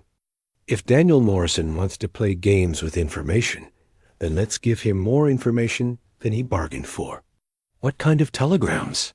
The kind that ask questions about Morrison's business practices, his financial backing, his reasons for being so interested in one particular woman's employment status. The kind that might reach people in Colorado who know more about his operations than he wants public. For the first time since morning, hope flickered in Annie's eyes. You think he's not as powerful as he pretends? I think men who resort to extortion usually have secrets of their own they'd prefer to keep hidden. And I think Harold Fitzpatrick's sudden interest in your children's welfare might not look as noble if certain facts about his character became public knowledge. While Silas rode to town, Annie found herself drawn to tasks that had nothing to do with household management and everything to do with preparing for an uncertain future. She mended clothes with extra care, as if perfect stitching could somehow protect the people who wore them. She baked bread with fierce concentration, kneading the dough as if she could work her fears into something useful. Most tellingly, she spent time organizing her few personal possessions, creating neat bundles. Of the things that mattered most, photographs, letters, Mary's doll, Thomas's wooden horse that Silas had carved for him. These preparations were not surrender, but strategy. The actions of a woman who understood that sometimes the best defense was being ready for whatever came. When the children woke from their afternoon rest, she gathered them on the front porch, where the desert wind carried the scent of sage and the promise of evening coolness. Are we in trouble, Mama? Mary asked with the directness that children brought to difficult questions. There are some people who think we should live somewhere else, Annie said carefully. People who believe they know what's best for our family better than we do. But we like it here, Thomas protested. I like helping Mr. Silas with the horses. I like Jake's stories and Carlos teaching me Spanish words. I know you do, sweetheart. And if we have to leave, it won't be because we want to. It will be because sometimes grown-ups have to make hard choices to protect the people they love. Will we stay together? Mary's question carried the weight of a child who had already lost one parent and understood that families could be broken by forces beyond their control. I will fight with everything I have to keep us together, Annie promised. No matter what happens, remember that you are loved, that you are good children who deserve happiness, and that the mistakes adults make don't change your worth. When Silas returned from town near sunset, his expression was grim but determined. He carried with him not only the responses to his telegrams, but also an unexpected ally, Judge Marcus Thornton, the territorial magistrate who had been in town conducting quarterly court sessions. Judge Thornton was a man in his 60s with the kind of weathered dignity that came from making difficult decisions in impossible circumstances. He had agreed to ride out to the ranch after Silas explained the situation, partly from legal curiosity and partly from personal conviction that children's welfare should not be sacrificed to adult machinations. Mrs. Whitlow, the judge said, removing his hat as Annie rose to greet him. I understand you find yourself in difficult circumstances. Yes, sir. Though I hope you'll believe that I never intended to create legal complications for anyone. Intent matters less than consequences in legal proceedings, Judge Thornton replied, though not unkindly. But I'm more interested in present realities than past irregularities. May I speak with your children? What followed was a conversation that revealed Judge Thornton's wisdom and experience. He spoke with Mary and Thomas not as a stern authority figure, but as a grandfather might, asking about their lives, their happiness, their hopes for the future. He observed their interactions with their mother, their obvious comfort in their surroundings, their healthy, well-cared-for appearance. These children, he said to Silas and Annie, after Mary and Thomas had been sent to help Jake with the evening chores, show no signs of neglect or distress. They are clearly loved, well-educated, and thriving in their current environment. But legally? Annie asked. Legally, the situation is complex. Your first marriage was indeed invalid, which creates questions about custody rights. However, the fact that you acted in good faith, that you corrected the situation when you learned the truth, and that you have provided exemplary care for your children, all weigh in your favor. Judge Thornton paused, studying the sunset that painted the desert landscape in shades of gold and crimson. I've also received some interesting information about Mr. Harold Fitzpatrick and his motivations for seeking custody. It seems his interest in your children coincides remarkably with their potential inheritance from your late husband's life insurance policy, an inheritance that would be controlled by their legal guardian. The revelation struck like lightning. Harold Fitzpatrick's sudden concern for the children's welfare was not altruism but greed, a desire to control the money that rightfully belonged to Mary and Thomas. As for Mr. Daniel Morrison, Judge Thornton continued, his business practices in Colorado have attracted some unwelcome attention from territorial authorities. Using extortion to acquire employees tends to create legal difficulties of its own. Silas felt satisfaction surge through him. His telegrams had found their mark, uncovering the secrets that Morrison and Fitzpatrick had hoped to keep hidden. "So what happens now?" Annie asked. "Now," Judge Thornton said, "we prepare for a confrontation. Morrison expects to find you isolated and vulnerable when he returns tomorrow. Instead, he'll find that his threats have consequences he didn't anticipate." As evening settled over the ranch, the three adults sat on the porch planning strategy, while the children played their evening games with the innocent joy of those who trusted the adults to solve whatever problems threatened their happiness. The desert stars emerged one by one, ancient lights bearing witness to human struggles that seemed both monumentally important and utterly temporary against the vastness of time and space. "Are you ready for this?" Silas asked Annie as Judge Thornton settled into the guest room for the night. "I'm ready to fight for my children," she replied. "I'm ready to stop running from problems and start facing them directly. And I'm ready to trust that sometimes good people can defeat bad ones, even when the odds seem impossible." He took her hand in his, feeling the calluses that spoke of hard work and a tremor that revealed her fear. Tomorrow would test everything they believed about justice, community, and the power of love to overcome legal technicalities. But tonight, they were together, they were determined, and they were no longer alone. Sometimes that had to be enough to build victory upon. Daniel Morrison arrived at the Broken Arrow Ranch the next evening with the confidence of a man who believed he held all the winning cards. He came alone this time, having left Samuel Garrett in town with expressions of regret about the unfortunate necessity of business matters. His horse moved at the leisurely pace of someone who expected no resistance to his demands. What he found instead was a tableau that clearly had not been part of his calculations. Judge Marcus Thornton sat in a chair on the front porch, his official documents spread across a small table beside him like a statement of territorial authority.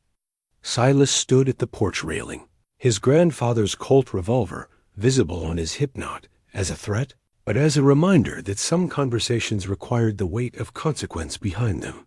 Annie emerged from the house carrying a small leather portfolio, her spine straight and her chin lifted with the dignity of a woman who had decided to stop apologizing for circumstances beyond her control.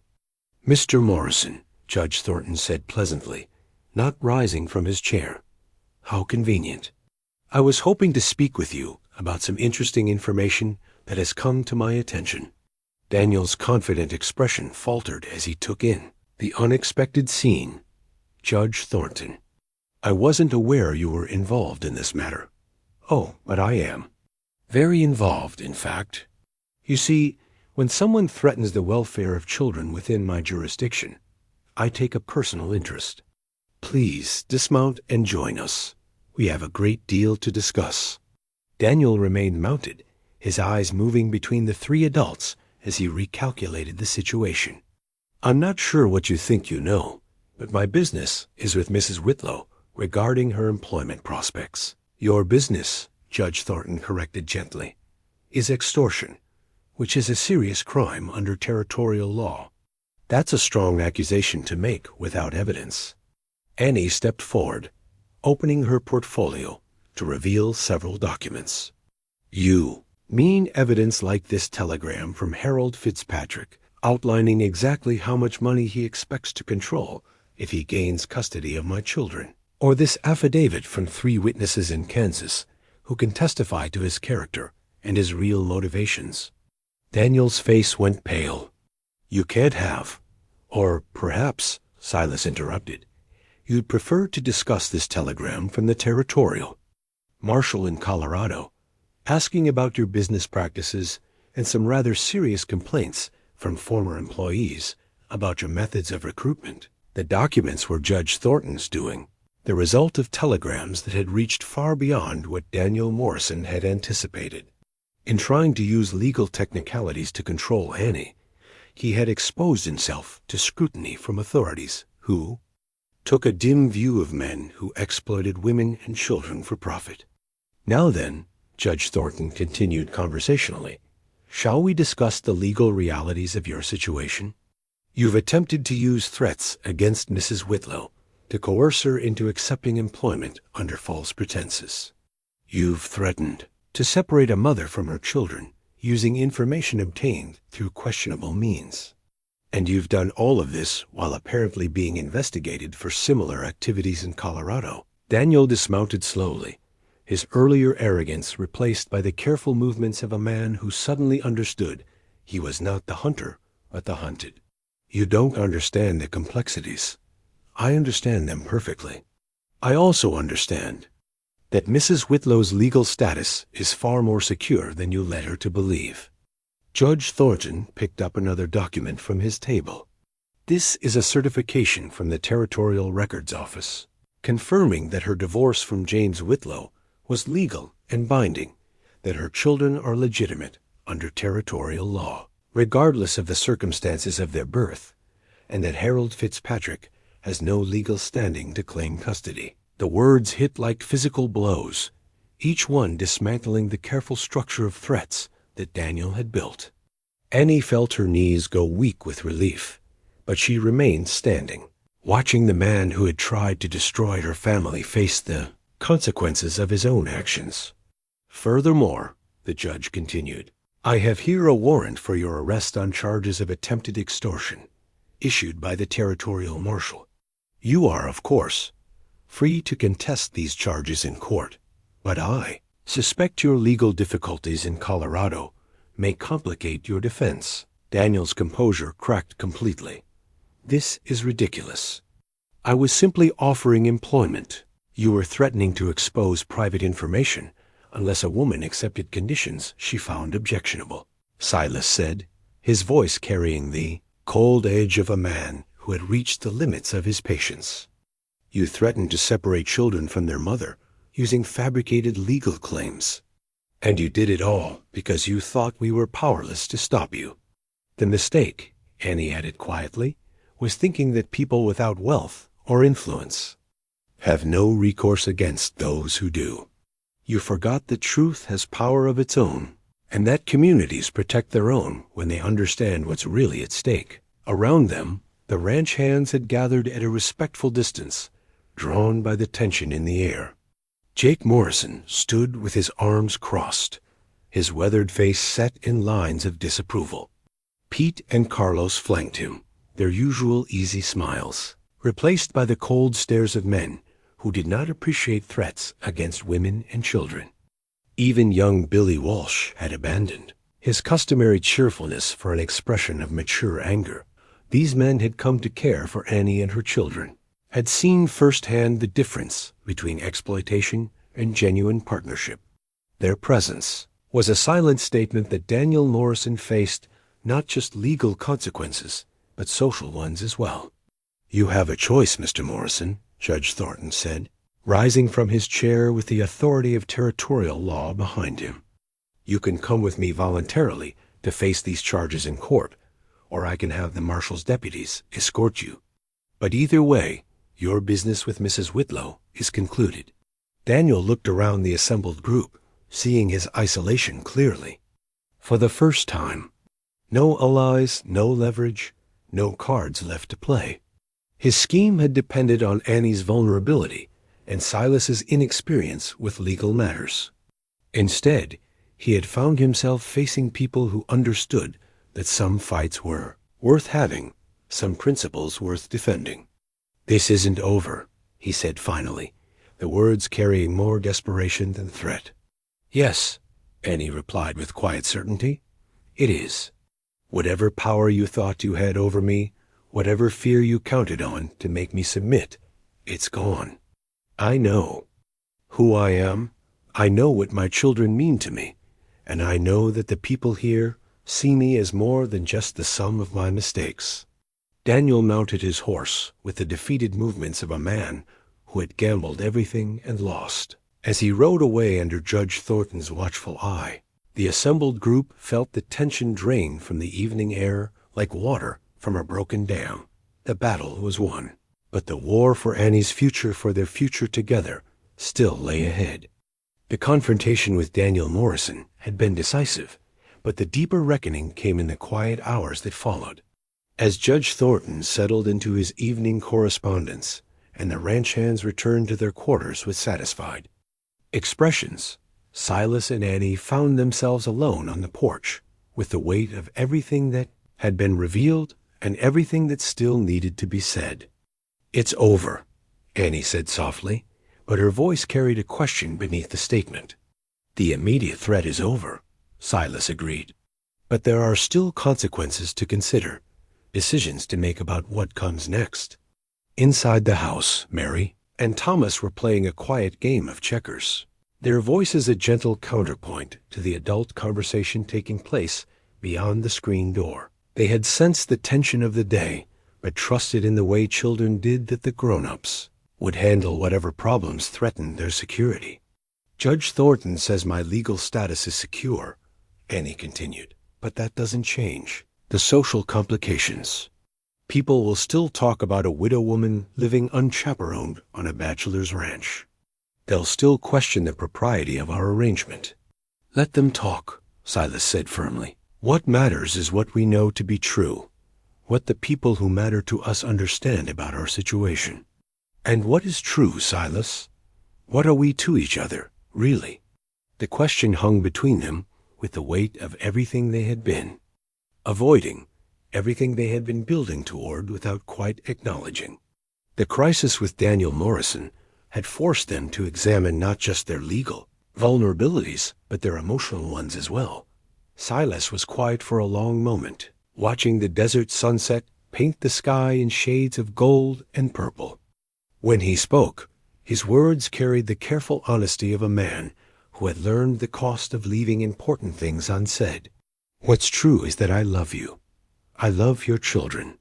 I love the life we've built together here, the way you've made this house feel like a home instead of just a place to sleep between work days. What's true is that I can't imagine going back to the way things were before you arrived."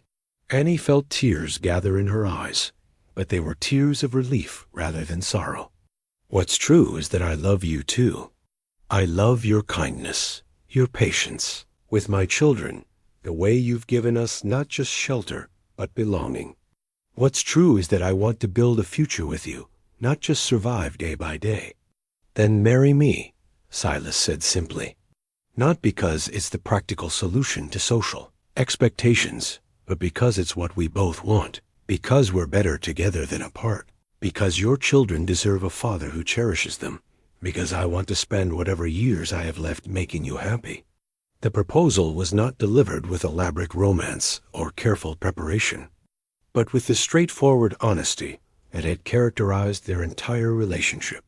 It was an offer made between equals, two people who had learned to value substance over surface, commitment over convenience. "Yes," Annie said, the word carrying all the hope and determination that had brought her across half a continent to find a new life. "Yes, I'll marry you. But I want to be clear about what I'm bringing to this marriage. Two children who will need patience and guidance, a past that some people will never let me forget, and a determination to be a true partner rather than just A grateful dependent. I wouldn't want it any other way, Silas replied, reaching for her hands. I'm not looking for someone to take care of. I'm looking for someone to build something with. Someone who makes me better than I am alone. The engagement was sealed not with a ring that would come later, from the jeweler in town, but with a kiss that tasted of possibility and promises kept. Around them, the desert evening settled into its familiar rhythms. But everything felt different now, charged with the recognition that they were no longer two separate people sharing space, but a family in the truest sense. Inside the house, the children's game had grown quieter, and through the screen door they could see Mary and Thomas watching the adults with the perceptive awareness that children brought to moments of change. "Come here, you two," Silas called gently. "We have something to tell you." Mary and Thomas approached with the careful curiosity of children who had learned that adult announcements could bring either wonderful or terrible news. Annie gathered them close, one on each side, while Silas knelt down to bring himself to their eye level. "Mr. Silas has asked me to marry him," Annie said carefully, "and I've said yes. That means if you're agreeable, he would become your stepfather, and we would all be a real family together." Thomas's face lit up with uncomplicated joy. "Does that mean I can call you Papa?" The question hit Silas with unexpected emotion. The casual way the boy offered trust and affection that he had never thought to ask for. "If you want to, son, I'd be honored." Mary's response was more cautious, a wariness of someone who had already lost one father and understood that families could be fragile things. "Will you always take care of us, even when we're difficult or make mistakes?" "Always," Silas promised, his voice thick with emotion. "That's what fathers do. They love their children no matter what, and they protect them from anything that tries to hurt them." The conversation that followed was full of practical questions and innocent concerns. Where would they live? Here, in the house that was already home. When would the wedding be? Soon, but with time to plan properly. Could they invite Jake and the other ranch hands? Of course, they were family too, but beneath the practical discussions lay something deeper, the recognition that they were choosing each other, not just as individuals, but as a unit, committing to the messy, complicated, wonderful work of building a family from love rather than obligation. As the evening deepened into night, the four of them remained on the porch, reluctant to break the spell of this moment when everything had changed and somehow become exactly what it was meant to be. Tomorrow would bring the practical work of planning a wedding, dealing with any remaining legal complications, and navigating the social adjustments that came with their new status. But tonight, they were simply a family sitting together under the desert stars, bound by love and choice and the quiet determination to protect what they had built together against anything that might threaten it. 6 months later, the Broken Arrow Ranch bore little resemblance to the austere operation that had existed before Annie Whitlow walked through its gates. The changes were both subtle and profound, visible in everything from the flower gardens that now bordered the main house to the easy laughter that rang out from the dining room each evening that the wedding had taken place on a crisp October morning, with Judge Thornton officiating and half the territory in attendance. Annie had worn her mother's dress, carefully altered and refreshed with new lace, while Silas stood beside her in his finest suit, looking both nervous and supremely happy. Mary had served as maid of honor with the serious dignity of her 8 years, while Thomas had presented the rings with only minimal prompting from Jake Morrison, who had appointed himself the boy's unofficial grandfather. The ceremony itself had been simple but meaningful, conducted on the front porch of the ranch, house with the desert spreading endlessly behind them. When Judge Thornton pronounced them husband and wife, the assembled crowd had erupted in cheers that sent the cattle lowing in distant pastures and brought tears to more than a few weathered faces. But it was the quiet moments after the celebration that had meant the most. The sight of Silas lifting Thomas onto his shoulders, while Mary tucked her small hand into his free one, the way Annie had looked at her new family with wonder and gratitude, the recognition that they had not just solved a problem, but created something beautiful from the ashes of loss and disappointment. Now, on a warm spring evening, Annie sat on the same porch where she had first met her husband, watching him teach Thomas the finer points of rope handling while Mary practiced her letters at a small table nearby. The scene was domestic and peaceful, but it represented victories that had been hard-won and carefully protected. The legal aftermath of Daniel Morrison's schemes had been swift and decisive. Morrison himself had been convicted of extortion and fraud, his business operations in Colorado shut down by territorial authorities, who had no patience for men who preyed on vulnerable women. Harold Fitzpatrick had withdrawn his custody claims when faced with evidence of his true motivations and the testimony of Kansas residents who had witnessed his character firsthand. More importantly, the children's inheritance from James Whitlow's life insurance had been secured in a trust that would provide for their education and future needs. Managed by Judge Thornton until they came of age, Annie no longer had to worry about their financial security or wonder whether her past mistakes would compromise their opportunities. "Mama," Mary called from her table, "how do you spell happiness?" "I-Ch-P-P-I-N-Z-S," Annie replied, noting how her daughter's handwriting had improved since they had begun working with the traveling teacher who visited the ranch monthly. "What are you writing about?" "Our family. Miss Henderson said we should write about something important to us." Annie smiled, watching as Mary bent over her composition with the concentrated effort of someone trying to capture something precious in words. These were the moments that made all the struggles worthwhile, the ordinary miracles of children learning and growing in safety, of love freely given and received. "Papa," Thomas called from where he was working with Silas, "watch this." He demonstrated the knot he had been practicing, his small fingers working with increasing confidence. "Perfect," Silas praised, and the pride in his voice was unmistakable. "You'll be ready to help with the spring roundup at this rate." The easy use of "Papa" still moved Annie deeply 6 months after the wedding. Thomas had taken to the role of Silas's son with wholehearted enthusiasm, while Mary's initial caution had gradually given way to genuine affection. They were not trying to replace the father they had lost, but rather embracing the father they had found. As the evening progressed, and the children were put to bed with the usual rituals of stories and prayers, Annie and Silas found themselves alone on the porch that had witnessed so many important moments in their relationship. The desert night was alive with its familiar sounds, the distant call of coyotes, the rustle of wind through sage, the gentle movement of horses in the corral. "Any regrets?" Silas asked, taking her hand in his as they sat together in comfortable silence. "Only that it took so long for me to find my way here," Annie replied. "Sometimes I think about all the years we might have had together if circumstances had been different. But they weren't different, and that's what makes what we have now so precious. We both had to become the people we needed to be before we could appreciate what we've found together." Annie nodded, understanding the truth in his words. Her first marriage, despite its complications, had taught her valuable lessons about love and partnership.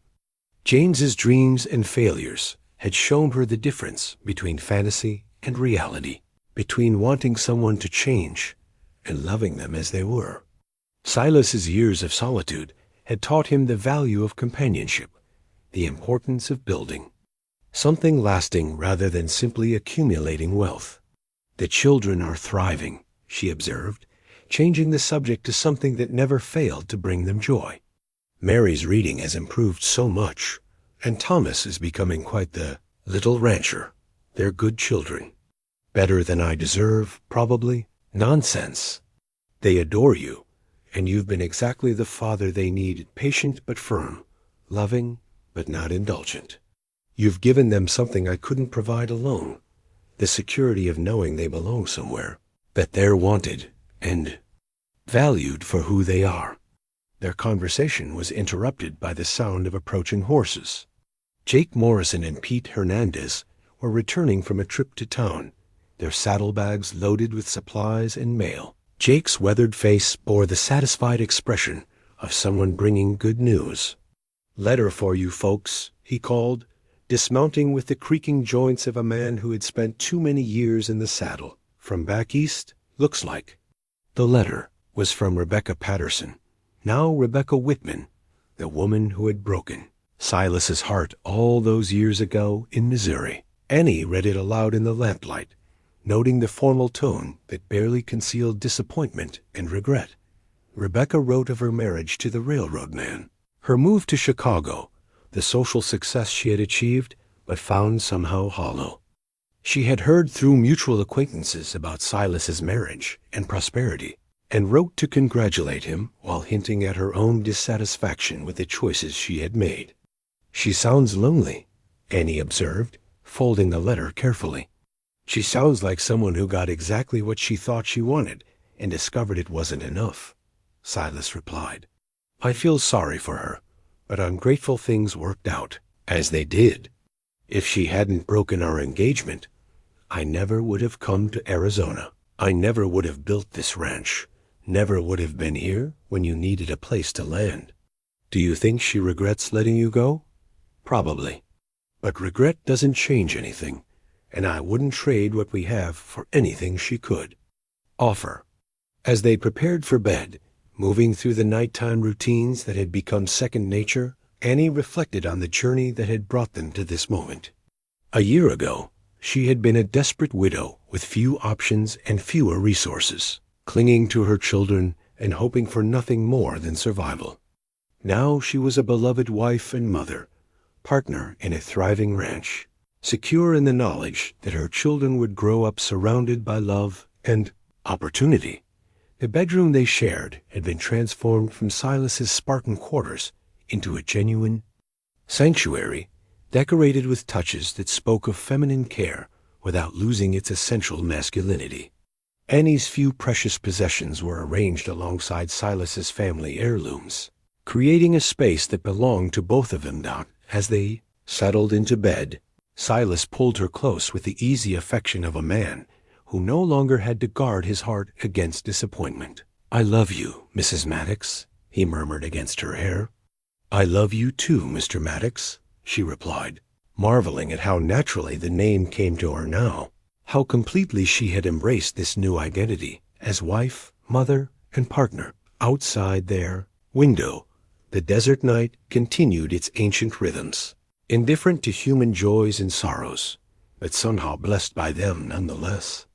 In the morning, there would be work to do, challenges to face, the endless tasks that made up a life well lived.